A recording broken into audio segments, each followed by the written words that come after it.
전 세계 플라스틱 사용량과 재활용 비율입니다. 버려지는 플라스틱 중 단 9%만 재활용될 뿐 나머지는 일반 쓰레기와 마찬가지로 소각되거나 매립된다는 점을 볼 수 있는데요. 전 국민이 분리배출을 하는 우리나라의 상황은 어떨까요?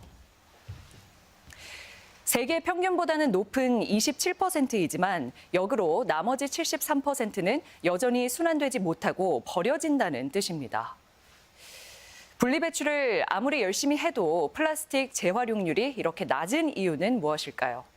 문제는 재활용 방식이 아니라 애초에 재활용이 어려운 플라스틱의 특성에 있습니다. 전주의 재활용 쓰레기 선별장. 주택가에서 막 수거된 재활용 쓰레기가 쉴 새 없이 쏟아지며 작업장 한쪽에 쌓입니다. 컨베이어 벨트를 타고 올라간 쓰레기는 성상별로 구분되는데 예상과는 달리 수많은 양의 일회용 컵, 배달 용기, 각종 플라스틱 포장재가 잔재물, 즉 재활용 불가 판정을 받고 맙니다. 일반 쓰레기와 마찬가지로 전부 소각되는 소위 재활용할 수 없는 재활용 쓰레기입니다. 아파트를 제외하고 전주 시내 단독주택가에서 오전 동안에만 수거된 재활용 쓰레기입니다. 기계 분류 작업을 거쳐서 재활용이 되지 못하는 것들은 이렇게 구분되곤 하는데요. 이물질이 묻어 있거나 유색인 경우, 그리고 이렇게 비닐에 들어 있어서 내용물을 알지 못하는 경우에도 전부 재활용이 불가능합니다.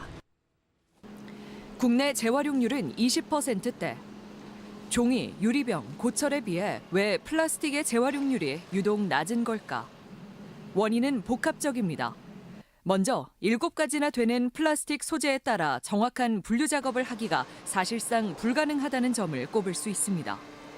애초에 재활용이 용이한 소재로 제품을 생산하는 것이 이상적이지만 이를 규제하지 않고 있다 보니 혼합 플라스틱, 일회용 플라스틱 등 여러 종류의 플라스틱이 무분별하게 생산되는 겁니다. 단일 재질의 깨끗한 플라스틱이 재활용이 잘 됩니다. 플라스틱이라고 생각을 하면 일단 무조건 다 재활용이라고 생각을 하시고 저희 쪽으로 보내시는 것 같습니다. 다양한 형태로 생산되는 플라스틱을 꼼꼼히 분류해야 하는 현재 플라스틱 재활용 시스템이 경제적이지 않다는 점도 문제입니다. 플라스틱은 다른 종류의 소재가 섞이면 재활용할 수 없어 정밀한 분류 작업이 필수인데 이를 위한 수작업을 하다 보면 재활용 플라스틱의 값이 높아질 수밖에 없습니다. 기업 입장에선 비싼 재활용 플라스틱을 원자재로 사용하는 것보다 새로 플라스틱을 생산하는 것이 이득인 겁니다. 이렇다 보니 애써 플라스틱을 재활용해도 이에 대한 수요가 적고 이는 선별장의 열악한 환경으로 이어집니다. 플라스틱 폐기물은 매일 산더미처럼 넘치는 마당에 작은 규모의 시설에서 적은 인원으로 재활용 플라스틱을 분류해야 하는 악순환이 반복되는 겁니다. 소비자가 이제 해결을 할 수 있는 게 한계가 굉장히 많고요. 그래서 지금 오염의 정도를 우리가 봤을 때 재활용에 집중을 하기보다는 생산 절감이나 재사용 같이 궁극적인 해결책과 부합하는 정책 도입이 시급합니다.